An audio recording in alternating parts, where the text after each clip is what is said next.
मेंजनी गांव में उपस्थित हूँ और यहाँ के बुजुर्ग, युवा साथी और सभी छोटे बच्चे, माताजी भी हैं, सभी के चरणों में मेरा साष्टांग प्रणाम। मेरा राकेश उत्तराखंडी, संस्थापक रुद्र सेना, देवभूमि उत्तराखंड। हिमाचल, उत्तर प्रदेश, हरियाणा और जम्मू कश्मीर और दिल्ली में हमारे संगठन का धीरे धीरे विस्तार है। सनातन के लिए काम करता है, अपने अर्थ धर्म राष्ट्र के लिए काम करता है, जन जंगल जमीन को बचाने के लिए काम करता है। साथियों, हमारा पड़ाव ये मेंजनी में है। इससे पहले हम ये ऊपर किरोली थे और इधर साइड डकोली वगैरह साइड पूरे क्षेत्र से हम लोग गोकुल वगैरह हम लोग जोटाड़ी वगैरह घूम के आ गए हैं। पूरे क्षेत्र का भ्रमण है। उद्देश्य है हमारा क्षेत्र पहले के मुताबिक और आज कैसा है, ये चिंतन किसी ने भी यहाँ आके नहीं किया होगा जो चिंतन हम कर रहे हैं। आजकल चुनाव नहीं है, हम चुनाव के लिए घूमें और आपसे वोट मांगे। हमें कोई आपका धन नहीं चाहिए, हमें कोई आपका जमीन नहीं चाहिए, लेकिन आपका हमारा खून एक है। इस उद्देश्य के साथ हम आपके पास आए हैं। एक चिंता है कि आने वाले समय में जम्मू कश्मीर हमारा क्षेत्र ना बन जाए, पहलगाम ना बन जाए, या फिर मुर्शिदाबाद ना बन जाए, नागपुर ना बन जाए, मेवात ना बन जाए। इस और हम आपके सम्मुख आए हैं। अब आपको बताते हैं कि हम क्या करते हैं। रुद्र सेना लव जिहाद में लड़कियों को बचाती है जो मुस्लिमों में जाती है। हमने पहले भी इस क्षेत्र की भी बंगाल क्षेत्र की 4 लड़कियों को रेस्क्यू किया था, सभी लोगों को पता है। ऐसी 50 लड़कियां हमने हिंदू धर्म में वापस लाई जो मुस्लिमों के साथ चली गई। वही अपने क्षेत्र से 45 से अधिक जिहादियों की दुकानें बंद कर हिंदू हेयर सैलून खोले हैं, जिसमें आराकोट की दुकान भी शामिल है। आराकोट में जो बंगाली हेयर सैलून है उसमें पहले एक जिहादी था जिसका नाम न जाने मोमिन था कि क्या था। आज वहाँ पे लड़का अपना काम कर रहा है।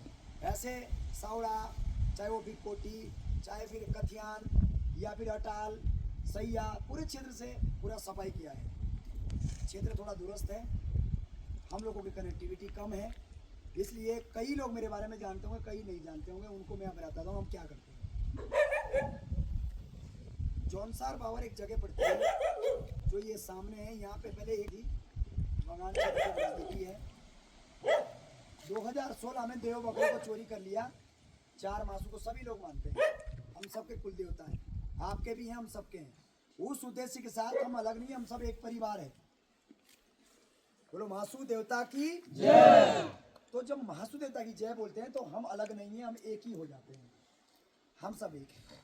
लेकिन वो लोग महासू देवता को जय नहीं बोलेंगे, वो तो 700 लोग बुलाएंगे, 700 गाड़ी आएगी और जमात बकवाड़ में लगाएंगे, गोरियाना में लगाएंगे, मोरा में लगाएंगे, बेगली में लगाएंगे।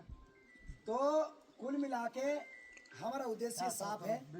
आप लोगों को बता दें कि 1996 में राणा जी ने एक सर्वे किया था, डॉक्टर राणा ने, उनके घर घर जाके कि कहाँ पे कितने लोग हैं, कहाँ पे कितने लोग हैं। बेटा मैं बंगाल में रहता हूँ। मैं रहता तो है कौन, मैं तेरा नाम क्या है? मैं मुरसलीम। मैंने कहा भाई तो बंगाल में रहता है या बंगाली क्यों बोल रहा है, क्यों बोल रहा है? और वो पूरी बातें आपकी बताते हैं, पूरी भाषा जो है हमारी भाषा में बात कर रहा है। तो बड़ा दुर्भाग्यपूर्ण है, जो बंगाली ओरिजिनल में है वो अपना काम धाम में लगे हैं और ये जो है अपने को बंगाली बन के घूम फिर रहे हैं। क्या कर रहे हैं? रोजगार कर रहे हैं जबरदस्त वाला। इनको हम लोग कहते हैं कि भाई इसका हाथ का पानी नहीं पियेंगे, इसका हाथ का पानी नहीं पियेंगे। लेकिन शादी होती है मेंजनी में, और शादी में शाकाहारी लोगों के लिए क्या चाहिए? पनीर। क्या चाहिए? और पनीर कहाँ से आता है? त्यूनी से। और त्यूनी में पनीर देते हैं सारे गुज्जर। 6 किलो दूध में 1 किलो पनीर नहीं बन पाता। तो ये भाई 280 रुपये 250 रुपये किलो पनीर कहाँ से आ रहा है? कोई ना कोई तो कर रहे होंगे ना। फिर दूसरी बात, इन लोगों ने, चलो इनका थी, लेकिन अपने लोगों ने मकान दे दिए, अपने लोगों ने इनको जमीन दे दी। हो सकता है निजी हित के लिए आपने जमीन दे दी, लेकिन आने वाले समय में ये हमें कैसे डिस्टर्ब कर रहे हैं ये मैं आपको बता रहा हूँ। तो है पाकिस्तान के झंडे के साथ और शहबाज शरीफ के साथ जो है उस सुलेमान ने, मेंद्रत के व्यक्ति ने फेसबुक पे पोस्ट डाल दी जो कि पाकिस्तानी काम कर दिया, पाकिस्तान का झंडा लहरा दिया। वो छोड़ो, गोकुल में काम करने वाला एक व्यक्ति जो कि कहते मेरा तो जन्म ही टिकोची में हुआ है, उस व्यक्ति ने कहा कि तो बहुत बढ़िया, जब हम बैठक कर रहे थे ऊपर से देख रहा था। हमने बोला क्या कर रहा भाई, तो बाद में मैंने पूछा ये तो बहुत बढ़िया आदमी। जब मैंने मोबाइल चेक करा तो उसने इतनी सारी इस्लामिक चीज़ें उसको भेज रखी थी, पाकिस्तानी पूरा प्रेम, पूरी हमारी बेटियों से वो बात कर रहा है, कई बेटियों को मैसेज कर रहा है। यदि आपको लगता है कि आपके गांव में, आपके अगल बगल में ये लोग तो बढ़िया आदमी है, चलो कोई बात नहीं, तो दुख है इस बात का। इसलिए गांव में पनीर खाना बंद करो, शादियों में लेंगुड़ बनाओ, कुछ और चीज़ बनाओ, लेकिन मशरूम बना लो, लेकिन ये पनीर कहीं ना कहीं चर्बी से भी बन रहा है। क्योंकि कानपुर देहात में, गुरुजी जानते होंगे, कानपुर देहात में चर्बी का सबसे बड़ा व्यवसाय है, और वहाँ पे घी आपको जो है 100 रुपये किलो मिलेगा, क्योंकि मॉडिफाई होके वही सब आ रहा है। और जो बोलते हैं कि पनीर से जो है आजकल क्या बनाया जा रहा है, रिफाइंड से बनाया जा रहा है पनीर। पूजा का जो घी होता है उसमें लिखा होता है ये खाने के लिए नहीं है, तो जब खाने के लिए तो पूजा के लिए क्यों भाई, क्योंकि उसमें सब चर्बी भरी हुई है। तो हमारा धर्म कहीं ना कहीं भ्रष्ट हो रहा है। हनोल मंदिर तक जो है पनीर जा रहा है, कहते हैं ऐसा नहीं खाते, वैसा नहीं खाते, और जो वहाँ पुजारी है उन सबको जो है, वहाँ बालचा एक जगह है, ये यहाँ पे पिछले बार मैंने वीडियो डाली, उस वीडियो में एक गुजरी थूक रही है दूध में, और वो दूध जा रहा है त्यूनी से आ रहा है, वो हमारे गांव में, इस गांव में भी यार 100 लीटर दूध चाहिए तो अंदर मिल जाएगा, आपको 10 मिनट का टाइम देगा और आपको 100 लीटर दूध मिल जाएगा। आखिर क्यों भाई? तो फिर इन्होंने भंकवाड़ में क्या करा, हम लोग भंगानी खून है तो आना, खून का पानी बन गया है तो मत आना। हम अपने लिए नहीं लड़ रहे हैं, भविष्य के लिए लड़ रहे हैं। हमें आपका एहसान नहीं चाहिए, ये आना हाथ नहीं जोड़ रहे हम, लेकिन हम ये कह रहे हैं कि अपने भविष्य को बचाने के लिए जरूर हम वोट नहीं मांग रहे,